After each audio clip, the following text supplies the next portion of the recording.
अनुसया मातेने ते दत्त महाराजाला घरी आणलं. एक 2 दिवसाची भक्ती नव्हती.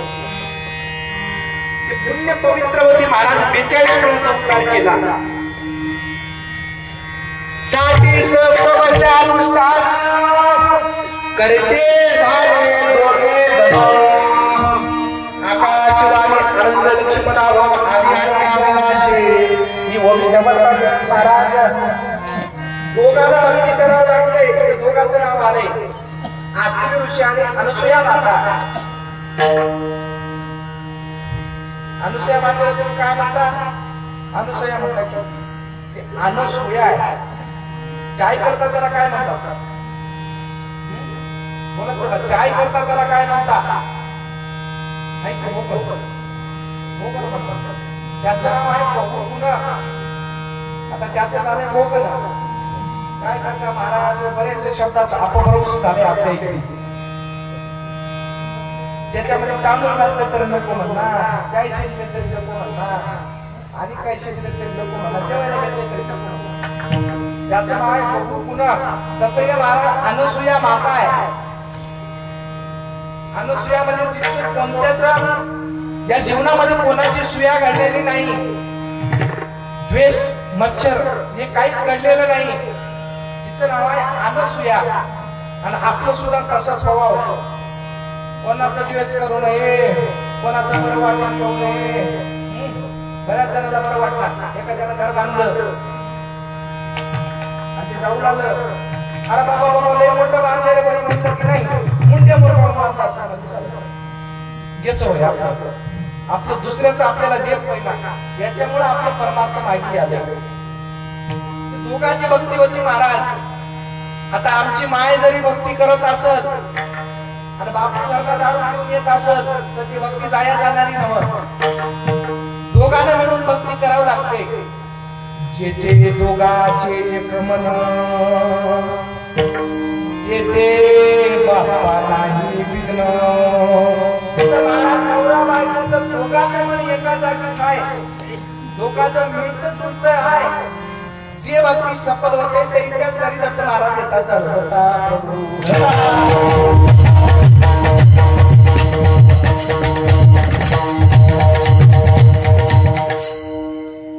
आता महाराज त्या दोघांनी भक्ती केली, निराश्रय भक्ती केली. निराश्रय म्हणजे त्या दत्त महाराजाला काही मागितलं नाही. आणि आपलं मंदिरात कधीतरी बाबू याच्या बोट्या वो त्याच्या बोट्या आपली मागणीच भक्ती आहे.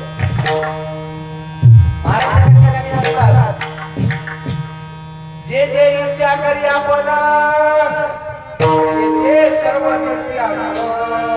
जे जे तुम्ही इच्छा करतात ते जागेवर मिळतंय.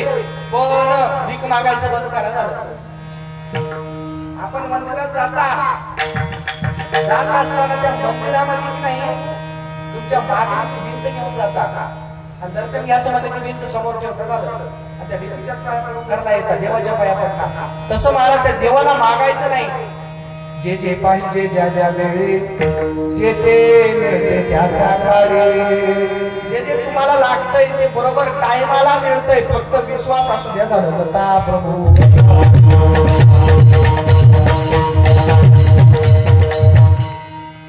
आता महाराज माझं कीर्तन 3 तास होणार आहे. आज जायचं बोलायचं नाही. बरं नाही हे खरं होय. महाराज कीर्तनाला लेट झालं तरी चालते. पण तुमच्या सर्वांच्या तोंडावरचे भाव बघून मला वाटले आता कीर्तनात नक्कीच वाढवावं लागतंय. 2 तास जाऊ द्या, 3 तास तरी होईलच नक्की. महाराज मग ऐका, लक्ष देऊन ऐका. झोपू नका. दुपारच्या वेळेवर बरेच जण झोपायची जागा नव्हती. का निजलाशी सावध प्राया उठ झाला होय. मायेचा बाजार जगामध्ये आपलं कोणी नाही. क्षणात येते क्षणात जाते छाया.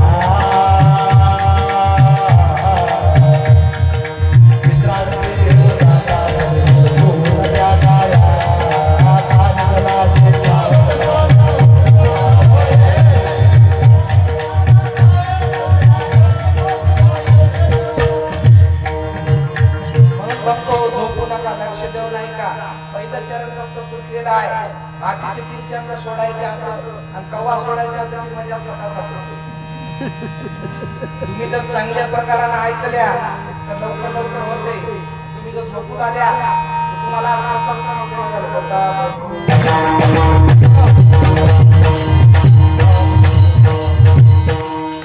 मग महाराज निराश्रय भक्ती केली. देवाला काय मागितलं? देवा का भोगेना भेट मला का देना, फार काय घालीना हो पाहुया एकदा छळना. महाराज ते अनुसया आणि अत्तर ऋषी म्हणतात, महाराज तुम्ही देवा या, आम्हाला भेट द्या, फक्त तुमचे चरण आम्हाला भेटू द्या महाराज, दुसरं काही नाही केलं तरी चालतंय. चित्ती चरण डोळा रूप नाम मसोर रे. महाराज चित्तामध्ये तुमचे चरण राहावं, डोळ्याला तुमचं रूप दिसाव, हे आम्हाला नक्की घडलं पाहिजे. म्हणून नाथ महाराज एका ठिकाणी अभंगामध्ये सांगतात, पाय तुझे महाराजा माझी देव पूजा गुरु पूजा, पाय तुझे महाराजा माझी देव पूजा गुरु पूजा, गुरु चरणाची माते तेच माझी भाग्यवते, पाय तुझे महाराजा माझी देव पूजा गुरु पूजा, पाय तुझे महाराजा माझी देव पूजा गुरु पूजा. नाथ महाराज म्हणतात, गुरुच्या चरणाची माती आपल्या कपाळाला लागाव तेव्हा आपलं भाग्य उजळून येते. समोर जाऊन सांगतात, गुरु चरणाची धुळी त्यामध्ये करावी अंघोळी. चरणाची जी धुळी आहे त्याच्यामध्ये शिष्यानं आंघोळ केली पाहिजे. आंघोळ केल्यानं काय होते हो? घरातला गोळ भेटून जाते. झालं पोरग एक म्हणाले, पोरगी एक म्हणाली, सासू सासरे एक म्हणाले, बायको तिसरंच म्हणाली, भाऊ तिसरंच म्हणाली. जे मेळ लागणार घरामध्ये, जे मेळ सर्व घरून येतंय, फक्त गुरुच्या धुळीच्या चरणामध्ये आंघोळ करावं लागते. झालं प्रभू.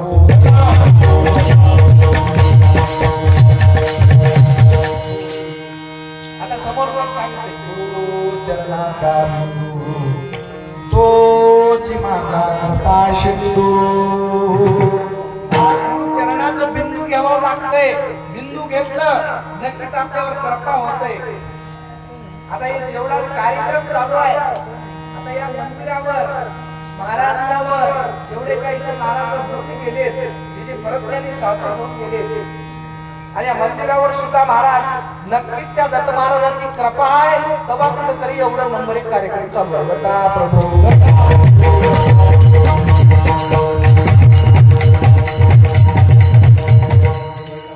आता महाराज ते गुरुचरणाचे आपल्याला चरण भेटले पाहिजे.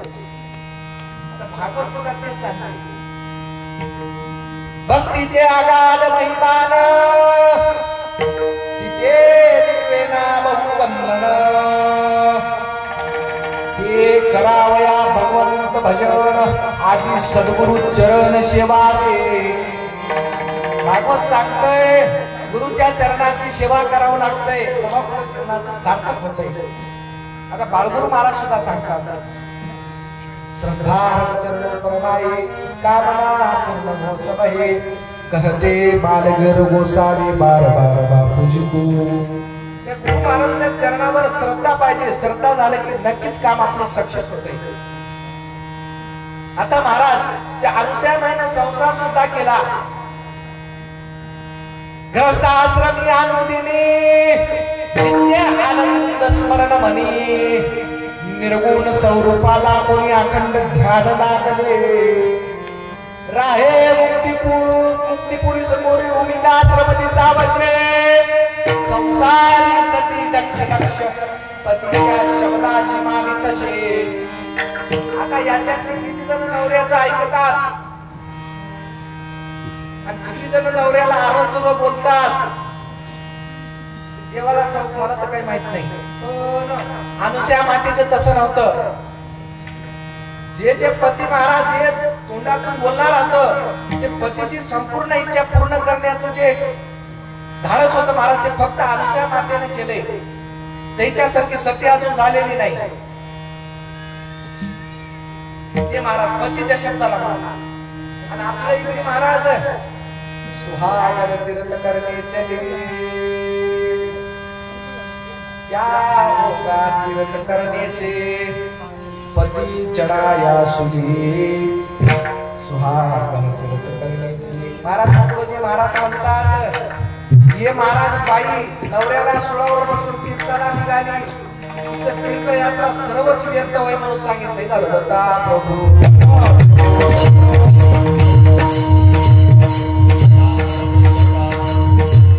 पतीच्या शब्दाला मान द्यावंच लागते, कारण पती हाच परमेश्वर आहे, दुसरा देव नाही. पतीची आमता अनुसरून पतिव्रता. महाराज पतीचं जे म्हणणं आहे ते म्हणणं पूर्ण करणारी तीच होय म्हणजे खरी अनुसूया माता, दुसरी अनुसूया माता नाही. पतीच्या शब्दाला मान द्यावा लागते.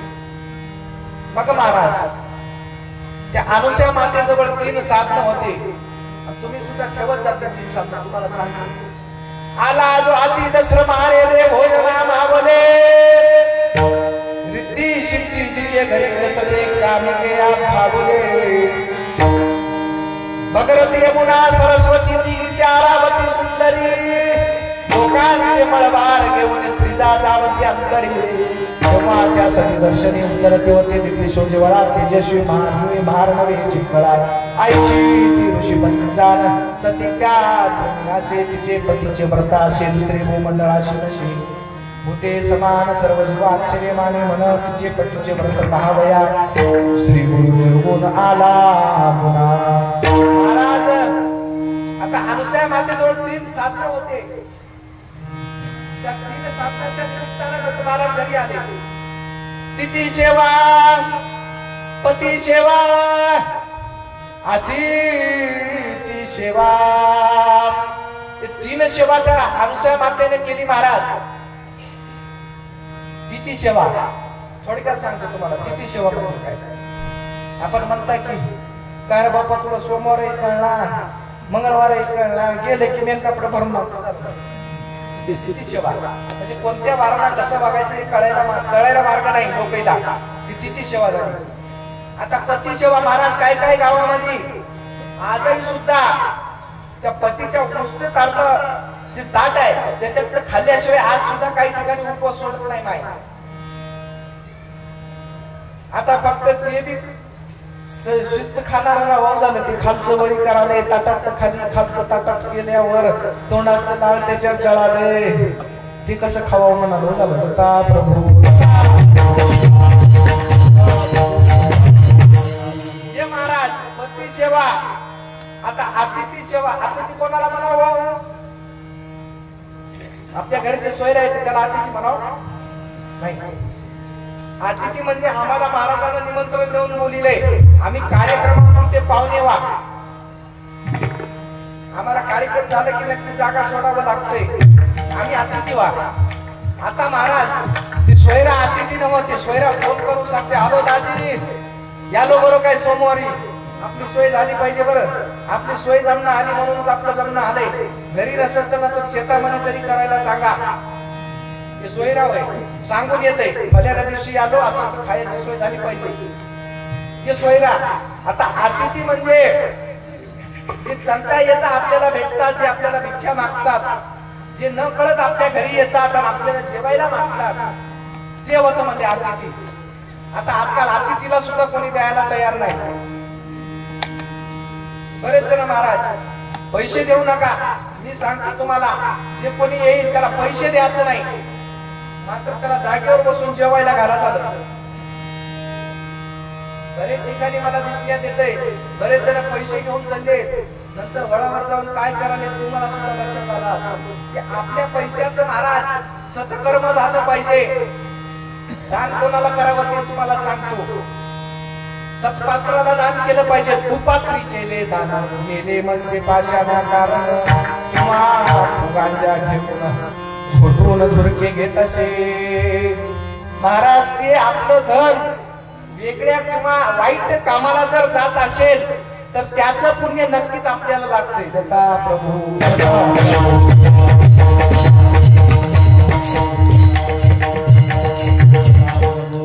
महाराज धन द्यावं लागतंय, द्यायचं पण सत्पात्र बनावं लागतंय, अन्नदान करावं लागतंय. आता महाराज अतिथीला सुद्धा अन्नदान काही जण देण्यात चालले, जेवायला सुद्धा नाही महाराज. त्याला काय मागायला गेलं गहू तांदूळ, भोकळ मास दिसायला की अंगामध्ये काम करून खाता येणार काय, तुला कापलं 2-4 गावात झालं यसं महाराज. आपण अतिथीला सेवा द्यायला, पण त्या अनुसया मातेचं तसं नव्हतं. कोणी जरी आला महाराज, भुकेनं जरी व्याकुळ झालेला असलं तर अनुसया माता जेवायला जरी नसलं तर त्याला जेवण वाढत गेली. त्याच्यामुळे दत्त महाराज घरी आले. दत्ता प्रभू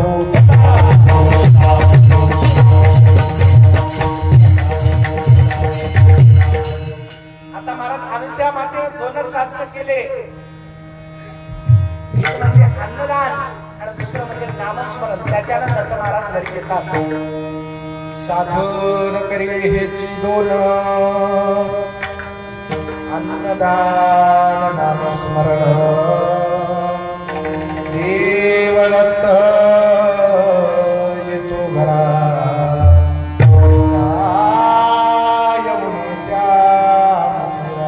दत्त महाराजांना घरी आणायचा असेल तर एक अन्नदान करावं लागतंय, दुसरं नामस्मरण करावं लागतंय.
दत्त महाराजाला जर घरी आणायचं असेल तरी अन्नदान लागतंय आणि दुसरं नामस्मरण लागतंय. त्याच्यानं दत्त महाराज घरी येतात. देवदत्त येतो घरा, काय येऊन त्या मंदिरा. महाराज दत्त महाराजांच्या घरी आले तर ते काय कमी आहे हो, ते घर मंदिरच होऊन जाते म्हणून सांगितलंय. ये महाराज, अन्नदान आणि नामस्मरण करावं लागणार. मग महाराज दत्त महाराज खाली आले, भक्तास्तव आले. आता तुमचा काय जास्त नाही, महाराज आले 1 तासामध्ये आपल्या सेवा. आता प्रकट दिन आहे म्हणल्याच्या नंतर पूर्ण कीर्तन केल्याशिवाय जागरण हलता येत नाही. मग महाराज दत्त महाराजाला खाली आणायचं आहे आपल्याला. निर्गुण तो सगुण झाला, अनंत ब्रह्मांड उलगून द्वादश मंडळाचा किंवा कवल त्या दिगंबरा पुढे. दत्त महाराजांचं गाव कोणतं वय हो, कोणतं वय मी सांगतो तुम्हाला. निरालंब शिखरी स्वामी रहिवास तुमचा, परात परपाणी काय मी वाचा. तुम्हाला असं सांगितल्याच्या नंतर कळणार नाही, तुम्हाला थोडं सृष्ट्याचं वर्णन करून सांगतो, लक्षात नाही का. मी ज्या पद्धतीनं बोटवणी केलेत महाराज, पहिल्या सुरुवातीची कर्मसृष्टी आहे, दुसऱ्या क्रमांकाची ते विकार सृष्टी आहे, तिसऱ्या क्रमांकाची दिव्य सृष्टी आहे आणि चौथ्या क्रमांकाची ब्रह्म आणि 5व्या क्रमांकाची निरालंब सृष्टी आहे. आता पहिल्या कर्मसृष्टीमध्ये 10 पद, विकार सृष्टीमध्ये 10 पद, दिव्य सृष्टीमध्ये 10 पद आणि ब्रह्मसृष्टीमध्ये 10 पद. किती झाले हो? 40 पद झाले. आता या 40 पदाचं सुद्धा एका भजनामध्ये सांगितलंय. सांडा 40चा पसारा, भाव 40चा धरा, निर्गुणाचे केले भरा, तेथे आहे गुरुज्ञान धरा. 42 पद सांडावे लागतात. 40 पद सांडावे लागतात. 42 पदाचं भाव धरावं लागतंय. आता महाराज, आता हे दत्त महाराजांचं गाव झालं. आता आपलं गाव सांग. आपलं गाव तुम्हाला दाखवून देतो. आता महाराज 40 पदाचं सांगितलंय भजनामध्ये. आता प्रत्येक पदावर एक निर्गुण आहे.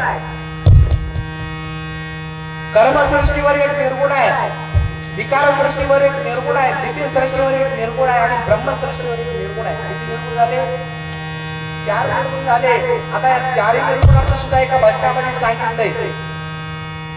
जो का 4 निर्गुण पाहे, चहूच्या वरचा भजत आहे, तयाला सद्गुरु करावे, आज रामबरी नाम जपावे, तरीच होईल शेवट हृदय आठवा देव दत्त.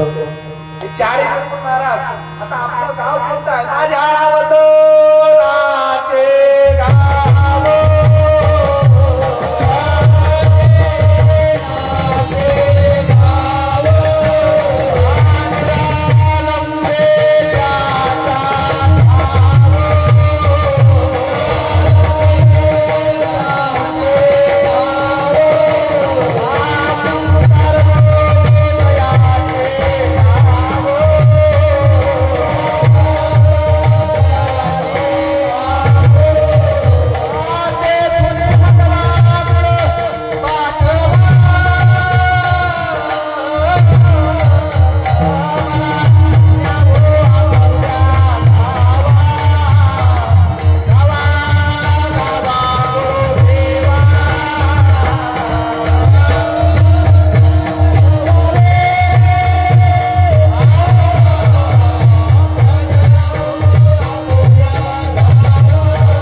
गाव,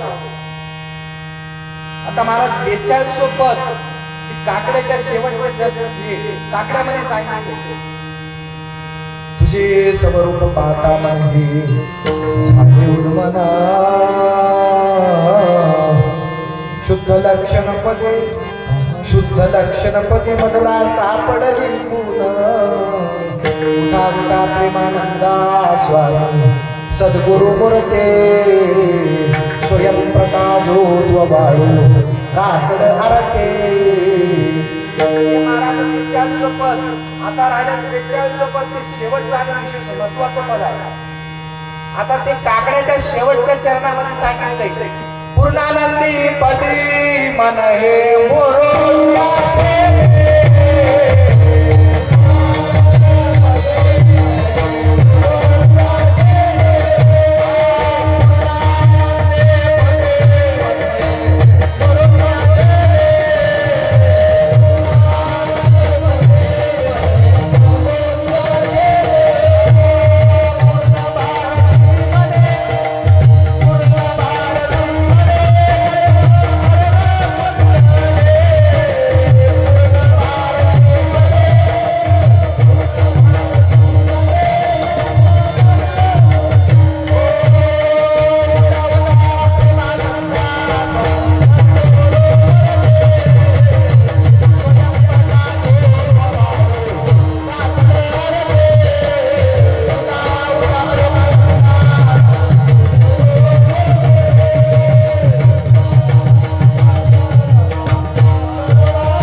संन्यास वेच घेऊन उभा क्षीरसागर भवनी, नारायण शब्द मुखीवान बोलताशे. आता महाराज दत्त महाराज क्षीरसागर भवनावर आले. आता पदक बसण्याची आपल्याला तेवढं टाइम राहिलेलं नाही.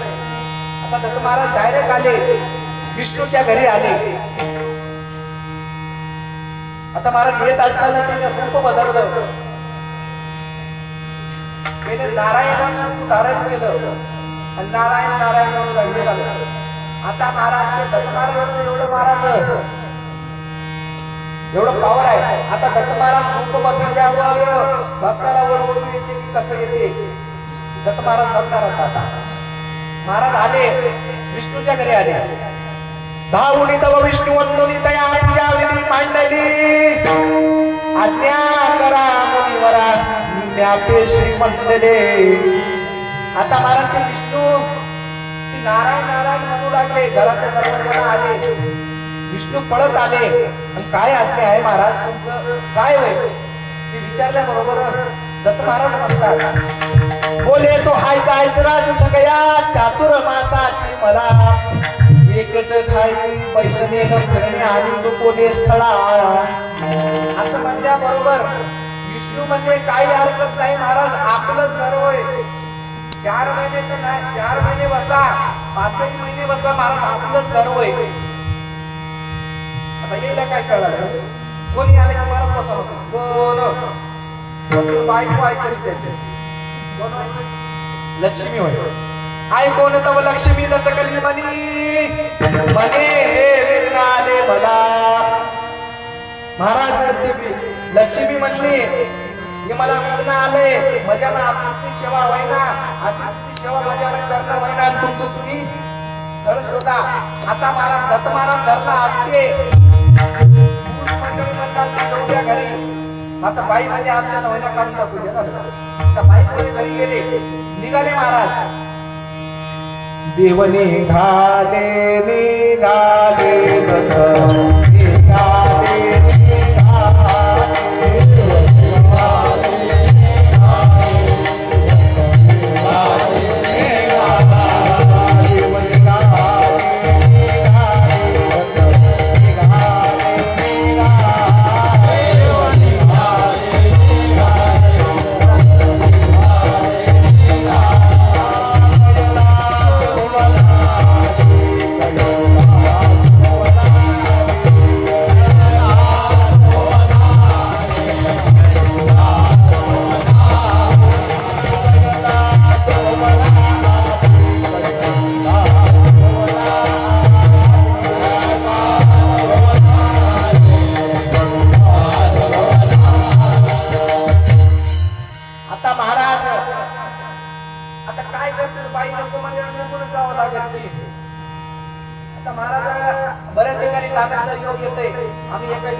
महाराज बसावतो मला चाय आणतो.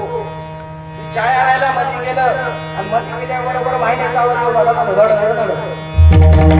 आता शहाणा माणूस असते आपल्या सुटून जाते. शहाणा जर नसल, आता भांडे आदळालेले म्हणले की ओळखून घ्या जरा ते माणसानं बाई घरात वैताग गेली आहे, नक्कीच घर सोडावं लागतं. आता महाराज बाईचा राग कसा आहे तुम्हाला सांगतो. माणसाला काही म्हणत नाही, कोणाला काय म्हणत नाही. मांजर जर दिसले तर ताब्यात फेकून आणणार. असं किती मांजर मारले की महाराजांनी किती जण काशीला गेले की पाप धुवून घेण्यासाठी. राग काही कामाचा नाही महाराज परमार्थामध्ये. काम क्रोध जयेचे अंगी तो साधू नाही जगे. त्याच्या अंगामध्ये काम आहे, क्रोध आहे, ते सर्व ज्याच्या अंगामध्ये भरले ते नक्कीच साधू नाही. काम क्रोध लोभ